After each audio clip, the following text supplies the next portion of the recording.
Hey everyone, welcome to the Horror Show. I'm Cecil Laird, here to do a 2-movie review series with a third incoming. At least we hope so, and that's what the news is reporting as of right now. But not only is this a normal movie review series here for the Horror Show channel, but this is one that we are doing in collaboration with CODY LEACH of the channel CODY LEACH. So he is doing this review series with me. This is a couple of movies that I requested that he do about a year ago at this point. I even sent him a couple copies of the movies, and he is such a busy guy, and he's growing out of control with good reason. He's a really entertaining gentleman to watch on YouTube, reviewer, ranker, all that good stuff. Just a really all-around good guy. And so we are doing this review series. We are dropping our reviews at the same time on the same days. So CODY LEACH is going to be dropping his review of this movie as well. And what we're talking about is Laid to Rest. This is my own personal Blu-ray copy. I guess I could have pulled it out of the sleeve so you didn't see the price tag thing, but yes, I got this. This is a DVD copy, and I have a Blu-ray copy of the sequel, but this is what we're going to be doing. Now, this is a couple of movies that I watched a long time ago, probably 6 years ago at this point, and I just remembered really liking them, so I reached out to CODY and I said, hey, you should really watch these movies. And he was like, all right, sure, I'd give him a watch. And being such a busy guy, it was tough to nail down a time, but that gave me time to find copies and actually send them to him to make them a little bit easier for him. But I got myself a couple of copies as well. So I went ahead and rewatched these, obviously, for this review series, and I was concerned because I'm like, man, I really kind of talked it up to CODY, like, these are really good movies. And the thing I do remember saying to him is that these have really good gore. And boy, howdy, let me tell you, I was not wrong on that. The gore in this and its sequel is almost unparalleled. I mean, it's not unparalleled. There's a lot of movies that do a lot of gore, but this is such good, graphic, nasty gore, and that is honestly what sells me in a lot of movies. So I will look over a certain amount of shortcomings for a film in order to appreciate the gore. Well, not in order to appreciate the gore, but because I appreciate the gore as much as I do. So we're going to go ahead and review this, and CODY is going to review his as well. I'll put a link to his reviews in the description box down below. But yes, by all means, go and check them out now or before, after you watch mine, whatever you want to do. But we are going to each do our own separate reviews, but I'm excited to talk about these movies, you guys. So this movie is one, after a rewatch, that I will say it's not as sort of perfect as I remember it being. I don't remember it being perfect. I just remember it being really good, and I didn't take note of many detracting factors at the time because the gore sort of blew me away. And I don't know, there's sort of, I guess there's a few more detracting factors now when I'm watching it with more of a critical eye, but really not that many, if I'm honest with you guys. And this might be the differentiation between myself and CODY. At the end of this, I'm actually going to predict what I think CODY is going to think about this movie, and then if you guys want to see the prediction, and if it's true, all the predictions that I'm going to make, when you go to his review, then hang out and see what I'm going to say. That's going to be after my review, but my overall thoughts are that this movie is a bit choppy at places. Its cinematography leaves a good amount to be desired at times. There's a lot of unnecessarily shaky handheld. Like, I get that handheld is supposed to look a little bit shaky, but the handheld here is like almost purposefully more shaky than normal handheld. So that's a little bit in the negative pile, but I thought it was a good movie, and the story, you just get thrown right into it, and I really liked that about it as well. Unfortunately, that just leaves for very little room for character development, so I do recognize that. But overall, I think that this and its sequel are a tremendous horror coupling that needs to be on true horror fan shelves, because, man, the gore is outstanding. This actually has a couple of faces that you'd know. First off, Thomas Dekker. If you watched the Sarah Connor Chronicles, the Terminator Sarah Connor Chronicles, he played John Connor on that show. So this was right about that time, actually. So he was in this movie and the sequel, as a matter of fact. And then the other person that's in this is the evil queen from Game of Thrones herself, Lena Headey.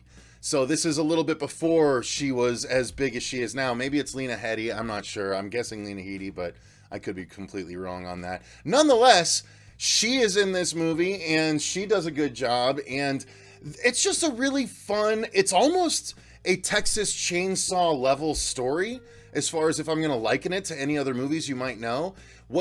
So let me get into the actual story of it. So it starts off with a young woman who wakes up in a coffin, and she wakes up and doesn't know why she's in a coffin or even who she is. She has amnesia, but she breaks herself out of the coffin and finds herself in a area that is full of other coffins, and she tries to escape. And it turns out that she has been the victim of this character that is called Chrome Skull.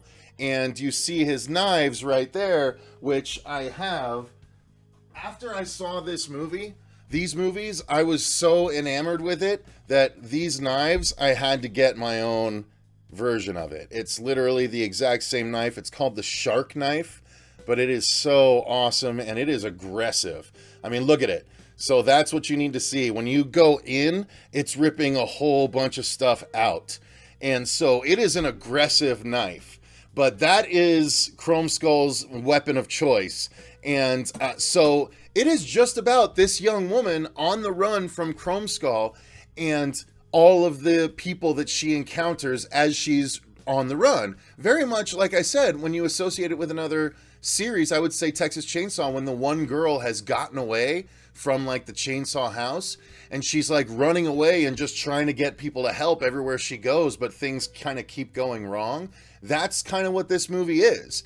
It's just one long chase scene. That's what Mad Max Fury Road was one long chase scene. This is one long, slasher chase scene. And anyone that gets in Chrome Skull's way gets ridiculously messed up. And it is so amazing. I absolutely love the makeup effects in both this and the sequel. So overall, I really, really enjoy these movies even still. Yes, it has its shortcomings, but it is a tremendous horror experience in my estimation.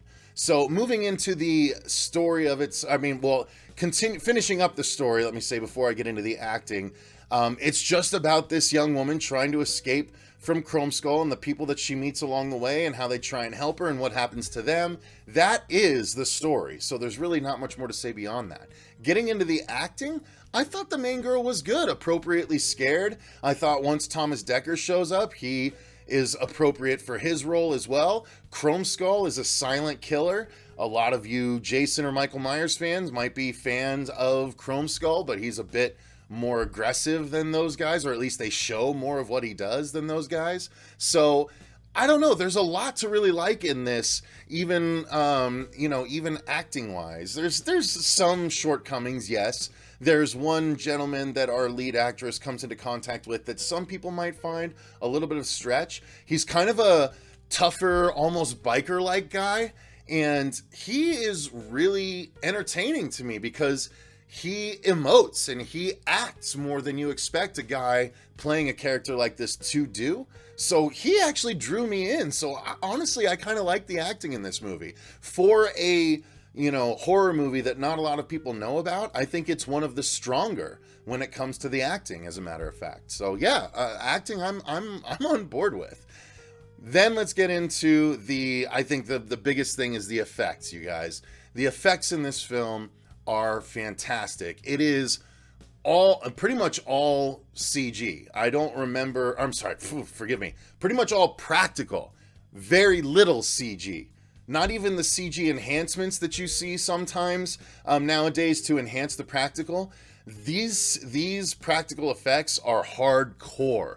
They built everything that gets chopped, sliced, sawed, acided. There is so many cool gore effects in this movie, you guys. I can't even tell you one of the coolest ones because it's a huge story plot, and it's just it's so aggressive. This movie holds this movie holds nothing back. It is no holds barred when it comes to the violence that it portrays. So if that kind of stuff, it's Saw level and then a bit beyond. because Saw went for some grotesque situations, but it's always really quick shots of the grotesquerie and then it cuts away. This languishes in the grotesquerie, and this really focuses in on it, and it'll cut to Chrome Skull going to town and it'll cut back to what he's doing. Like, it relishes the violence that it's showing you, and that might not be everyone's bag, I have to say. At this point, that's the biggest thing I have to say. It's not for everyone. If you don't like seeing pieces sawn off, faces detached, all kinds of craziness, then don't watch this movie. But if you like that kind of stuff, this could legitimately be a rated X film series nowadays, it feels like. Like, no, not even the rated R movies go for it like these two movies did. And that's no bull, that's no hyperbole on my part. The gore in this is tremendous. And the creativity, if there might be some CG manipulation during some of those gore scenes, because there's a time where someone gets stabbed in the head and then the knife is twisted and you can see underneath the skin, the eyeball being pushed in a little bit as the skin is pushed out towards you, because it's going from this to this, and as this part moves up, it pushes the skin and the eyeball out. Like, it does that, and it's so aggressive and tough to watch at times, but it is so cool to see, you guys. If you can stand it, it is some of the best gore effects that you can see in a horror movie. So that's really where the positives in this movie come from. There's not a lot of deep character development. You do see, it's not quite like Memento, but it is in the fact that the main character doesn't know who she is or why she's in the situation that she's in right from the get-go. It doesn't unfold in reverse like Memento does, but that's the lead character. And so she does have to piece together her past at some point, and when Chrome Skull kind of enables that to happen, and you see the actual past and how she got to where she ended up at the beginning of the movie, it's pretty aggressive and pretty sad, and it's just a really entertaining horror movie, you guys. I mean, it's not long. It's 90 minutes in and out. I think, actually, let me get the exact runtime for you. Yeah, literally, it's 90 minutes. 90 minutes in and out, and you're done. It is a great, fun gore fest. Don't have to invest too much in the characters, and it leads directly into its sequel, Chrome Skull Laid to Rest 2. So I'm going to be talking about that tomorrow, so come back and check out that review tomorrow. Now, as far as what Cody's going to say, I know that he breaks his reviews up into the positives, the negatives, and I'm not sure if there's a third part or not. Fuego does Bueno, Malo, and Feo, so I think Cody just does positives and negatives, but I'm going to try and predict what Cody's going to have to say about this. So I think definitely one of the positives is going to be the gore. That'll probably be his lead-off positive, because it's undeniable how good this is. If he says there's trouble with this gore, then I am going to be blown away, you guys. I'm going to just be blown away if that's the case. But I think he's going to say one of the main positives is the gore. I think he's also going to say that maybe the lead is entertaining enough. While she's not the deepest of actresses, she does pass and is entertaining enough in the lead. And then I'm not sure beyond that. I think he might say that the baddie is cool too. Chrome Skull has a cool image. What he does is really aggressive. He's an unstoppable force. So I think he might like Chrome Skull himself. After that, I think the negatives are going to be the storyline. I think he's going to say there's almost no storyline, but it doesn't purport to have a storyline because it's just a girl escaping the entire movie. And so her past is unfolding while she's escaping. But I don't know. I think he might just say it's not enough of a story for him. I think he might say that the acting is really poor at times. I think one of the things that he and I might agree on, which I just realized I didn't talk about, is the cinematography and the filmmaking. At times, especially towards the later part of the movie, it evens out and it's less noticeable. But in the first part of the movie, the cinematography is weird. I did mention it briefly, but the handheld is so overly shaky at times. And regarding the acting, there are a couple of actors, especially the ones playing cops, or detectives rather, they're a little bit rough to bear. But the main actors are all good. But man, those cop characters are pretty rough. They're not they're not the best actors. So he'll probably point that out as well. But yeah, I mean, the writing leaves some to be desired for some people, but I think it is perfectly appropriate for a great short horror movie that cuts deep and is engaging, but it doesn't really explain everything. And that's where sort of the sequel comes in. So again, I think Cody's going to say that there's some issues with some of the characters. There's some issues with the story. The gore is on point. I think the sound mix was really good too. I really dug the sound mix because it got really gross at times. But other than that, yeah, I mean, there wasn't really much by way of music to speak of. But I do liken this two movie series to The Collector and The Collection. That series, and by the way, I alluded to this at the beginning, but both a Laid to Rest 3 and The Collector 3 are supposedly in the works. So it's funny how these series are kind of paralleling each other. Both are leaning on the gore. I think Laid to Rest leans even more on the gore than The Collector does. But The Collector is more creative when it's with its kills than Laid to Rest is. So it's kind of interesting. They're sharing things from one another, but they each have their strengths. But that's going to do it for my review of Laid to Rest. I definitely think this is worth it. Make sure you get the unrated director's cut so you get all the good gore. There's some good bonus features, but I'll show you the back here.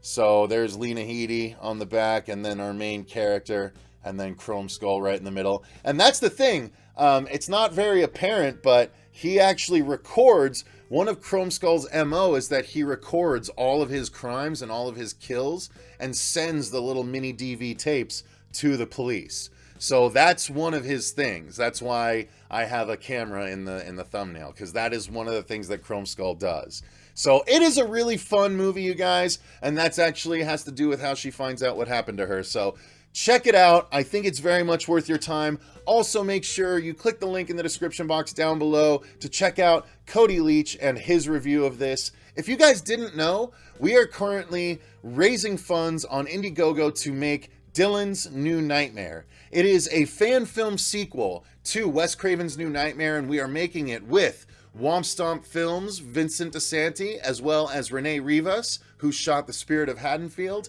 and Miko Hughes himself is returning to reprise the role of Dylan Porter.